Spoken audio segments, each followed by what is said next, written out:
So let me go ahead and share my mental health challenge with you guys, all right? I'm gonna be incredibly vulnerable with you. All right, welcome back to Anton's class. On today's episode, I wanted to talk about something serious, and that is mental health. June is Men's Mental Health Month, so I felt inspired to come on and to talk about this. I wanted to be vulnerable and share some of my mental health challenges that I've gone through at different points in my life, and also talk about some of the stark statistics, all right? So mental health now is finally coming to the fore, right? And people are having conversations about mental health. I feel like men are finally being given the tools and the spaces to really address mental health challenges, right? And especially as Black men, I feel like this is an important topic because in our culture, well, let me speak from my own personal experience, all right? So as a Black man in America, in my cultural upbringing, mental health was not something that was addressed regularly. I'm also part Japanese on my father's side, and so Japanese culture also does not really talk about mental health for anybody, but especially for men. And I feel like that's sort of broad for men in general. So I wanted to come on and talk about that. Shout out to Nkosi, my friend in South Africa. He actually helped inspire me to make this video because he shared some really stark and disturbing statistics that I wanted to share with you guys. They are alarming, and I wanted to share them because I wanted to talk about it, and I feel like something needs to be done. And the first thing that needs to be done, of course, is sharing and talking about it and sharing and shedding light on these important issues, right? So before we get started, I just wanted to say, Lord, may the words of my mouth and the meditation of my heart be acceptable to you. Lord, my rock and my redeemer. In Jesus' name, amen. I pray that this video is a blessing to someone out there, and I will, of course, link resources and information in the description box below. So let me go ahead and share my mental health challenge with you guys, all right? I'm gonna be incredibly vulnerable with you and share my mental health challenges that I've struggled with at different points in my life. And for me, that has been social anxiety. So as an introvert, that's not terribly uncommon. And I hear a lot of people talking about having social anxiety now. And I've battled social anxiety at different points in my life. All right. And of course, now I've really gotten much better with that. And I have learned different strategies and healing modalities to address that issue. But I did want to share a quick story about this event that took place in middle school. May have been a seed that helped perpetuate the social anxiety in my life. And by the way, social anxiety can be culturally influenced. I feel like introversion is more prevalent on my dad's side of the family. You guys know, if you're watching this, we're more introverted, and I think that might have something to do with our Japanese side of the culture because in my experience, I feel like introversion is more common in Japan, and social anxiety is also more common in Japan.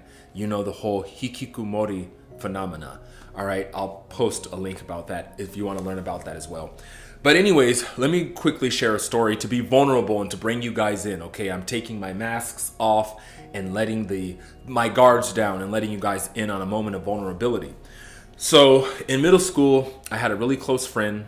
I think this was like 7th grade. And he transferred to the school like maybe mid-year or like a quarter into the year. And we became good friends, all right? He happened to be Asian American, and that does factor into the story, which is the only reason I'm mentioning it. And we were friends for the rest of that year, and we got really close, and I let my guards down, and we became close friends. And then moving into 8th grade, we were still friends. Now, in 8th grade, he started to have a change of heart. He started to see and observe the other Asian kids at this school and how they tended to only stick together. So when you saw Asians at this school, they tended to only hang out with other Asians. And he was very vocal, and he verbalized to me that he envied them and that he desired to one day be able to walk around and look cool and fit in with the other Asian kids. And he longed for that experience, which is valid and understandable. The problem came when one day he finally got fed up and he told me, listen, we can't hang out anymore because you're not Asian. And of course I was devastated and alarmed and disturbed.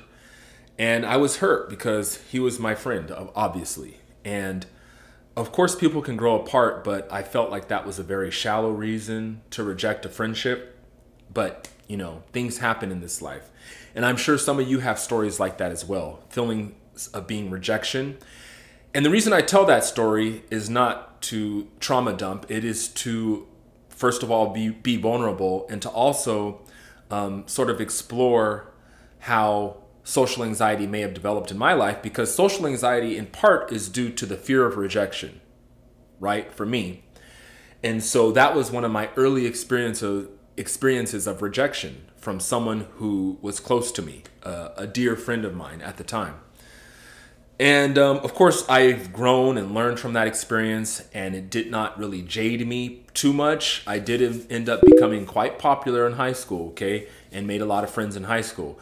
But in middle school is already a really tough time. It really is, okay? I've taught middle school, and those kids really go through it. And I remember vividly some of my experiences in middle school, and that one really stands out. So anyways, you guys, I just wanted to share that with you. And the fact is, 40% of men never talk to anyone about their mental health challenges, okay? And I'm not saying you have to get up on YouTube and make a video unless you feel so inclined. But what I am saying is that it's important to have connection and community.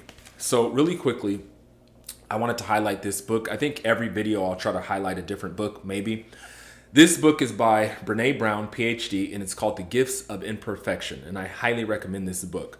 This book has been sort of a catalyst for positive change in my life, in really getting comfortable with being vulnerable and being comfortable with expressing challenges, battles, experiences of shame, and instead of running and hiding, coming out and calling them out to a close friend or loved one. All right. And so really quickly, she defines connection as the energy that exists between people when they feel seen, heard, and valued, when they can give and receive without judgment, and when they derive sustenance and strength from the relationship. How many of you guys have deep connection out there? How many fellas watching this have connection? Right now, the world, especially in the West, we're suffering from a deprivation of connection, an epidemic of loneliness, as some pundits have put it. And I also want to highlight a comment that I received on one of my previous videos. It's by a Kenyan woman who had traveled to America, and she said she noticed right away the stark contrast between Kenyan culture and American culture, and how in America, the sense of community is not as deeply interwoven and intertwined within the society itself. Whereas in Africa in general, community is sort of automatically intertwined and interwoven into the fabric of Kenyan society. All right, and if you're Kenyan or African out there and you're watching this, let me know if that is the case for you and your people as well. In America, community used to be very paramount and important, but because of hyper-capitalism and different factors, we have now become more hyper-individualistic and less communal or community-based. And community is incredibly important, all right? I'm gonna go ahead and pull up a study. I'm not gonna quote from it right now, but I'll link it below. But the study and other studies as well have essentially shown that humans are hardwired for connection, okay? And people that report a stronger sense of community tend to fare better in life with stress and anxiety, okay? So that shows the importance of having community, building community. And nowadays we have to be very intentional about building community, right? Like in the old days, it sort of was just handed down. It was something you inherited. It was something you were born into. And nowadays we have to be very intentional. And speaking of community, especially as Black American people, I have another video which I'll link below. My previous video was about the Great Migration and how we fled the South, and about the prospects of some people wanting to relocate to the South to recreate community.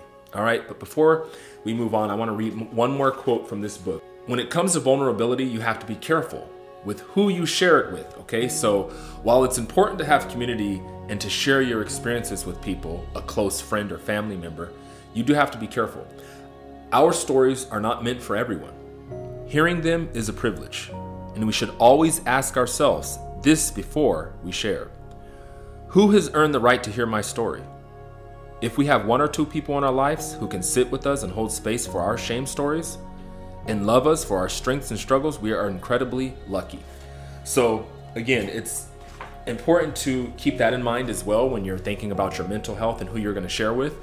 And she goes on to talk about how there are some people who you might run to and share your grief or your shame stories with, and they might use it against you or sabotage or something like that. Anyways, this book goes into a lot of detail. I highly recommend you pick it up. You guys, I don't want to keep you too long, but I just hope that this video blesses someone, and I hope that you will have the courage one day, if you haven't already, to have someone to communicate with, someone to share your experiences with, and someone to be vulnerable with, all right? Someone you can let your guards down with. And of course, letting your guards down sounds counterintuitive, especially to the fellas out there, right? We've been taught in society to keep our guards up, to not be vulnerable, because vulnerability is considered a weakness, okay? I was taught that being vulnerable was feminine, okay? And so as men, it seems counterintuitive to let our guards down, because oftentimes when you let your guards down, people can take that advantage to aim and, right, fire. So it's important, however, to also find people that you can be indeed vulnerable with and to let your guards down completely. You guys, I'm going to go ahead and have resources plugged in the description box below.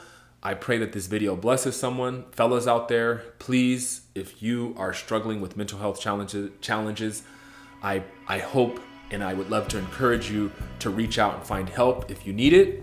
I am not a mental health expert. I am not a therapist. I am not a counselor. But I just wanted to get on here, and this is not mental health advice. This is just my experience, and I wanted to be vulnerable and share that with you guys. Anyways, thank you so much for stopping by Anton's class. Until next time, bye.